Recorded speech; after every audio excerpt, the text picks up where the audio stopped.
সকালে উঠেই প্রচুর জামা কাপড় ধোয়ার টেন্ডেন্সি নিয়ে ঘুম থেকে উঠেছি। হাই, আমি পল্লবী। বেশিক্ষণ আয়নার দিকে তাকিয়ে থাকলে তো হবে না, তাই জুতোটা পরে প্রথমে কলে চলে গেলাম। এই জামা কাপড়গুলো আগের থেকে ভিজিয়ে রাখলে না কাচতে খুব সুবিধা হয়। ওদিকে প্রচুর জামা কাপড় ভিজিয়ে রেখে কালকের বাসি জামা কাপড়গুলো এখন রোদে দেব। আজ বাবা নিয়ে এসেছিল মাছ। প্রতিবার কেটেই নিয়ে আসে, কিন্তু এবার চিংড়ি মাছটা কেটে নিয়ে আসেনি, তাই এখন বসে বসে চিংড়ি মাছগুলো ছাড়াচ্ছি। চিংড়ি মাছ ছাড়ানো কমপ্লিট হয়ে গেছে, এখন রুই মাছগুলোকে পরিষ্কার করে নেব। মাছটা কেটেই নিয়ে এসেছিল, কিন্তু তবুও মাছের গায়ে না অনেক আঁশ লেগে থাকে, সেগুলো পরিষ্কার না করলে খাওয়া যায় না, তাই প্রতিটা মাছ ধরে ধরে আঁশ ছাড়িয়ে নিচ্ছি। আমার আঁশ ছাড়ানো কমপ্লিট হয়ে গেছে, এখন 2 থেকে 3 বার মাছটাকে ভালো মতো ধুয়ে নেব। দেখো আমার মাছটাও কিন্তু ধোয়া হয়ে গেছে। এবার চলে যাব রান্নাঘরে। রান্নাটাও আজকে কমপ্লিট করব তাড়াতাড়ি।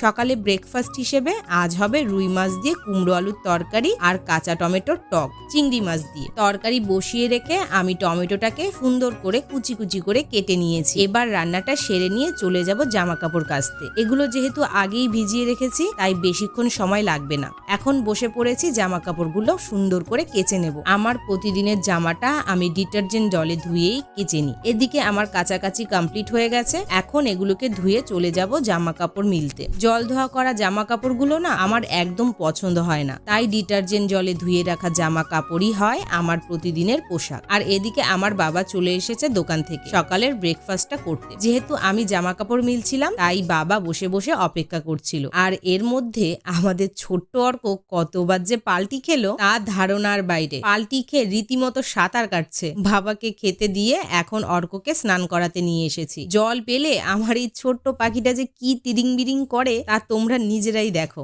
আবার মুখ ধোয়ানোর সময় মুখে যেই জল লাগে অমনি জিভ বের করে জল চাটতে শুরু করে দেয়। অর্ক হওয়ার পর থেকে আমি ওকে ব্রেস্ট মিল্ক ছাড়া আর কোনোই বাইরের কিছুই দিইনি, ইভেন জলও না। তাই এই জলের টেস্টটা ওর কাছে এখন প্রায় নতুন। তবে হ্যাঁ, ওকে স্নান করানো মানে তৃতীয় বিশ্বযুদ্ধ করার সমান। জলের মধ্যে বসে বসে শুধু স্লিপ কেটে সামনের দিকে এগিয়ে যায়। আর আমার তো লাগে ভয়, আমার হাত থেকে পড়ে গিয়ে ও ব্যথা না লাগে। তো এদিকে অর্ক স্নান কমপ্লিট হয়ে গেছে, এখন ওকে ঘুম পাড়াবো। 2 মিনিট ঘুমানোর পরেই হঠাৎ ঘুম থেকে উঠেই পাল্টি খাচ্ছে মালটা। আজ আর ঘুমাবে না বুঝতে পেরে বাইরে রোদে নিয়ে এসেছি। এদিকে বাড়িতে কেউ না থাকায় আমার কাজ প্রায় পিছিয়ে, তাই গেটে তালা মেরে ওকে রোদে রেখে আমি এখন যাব স্নানে।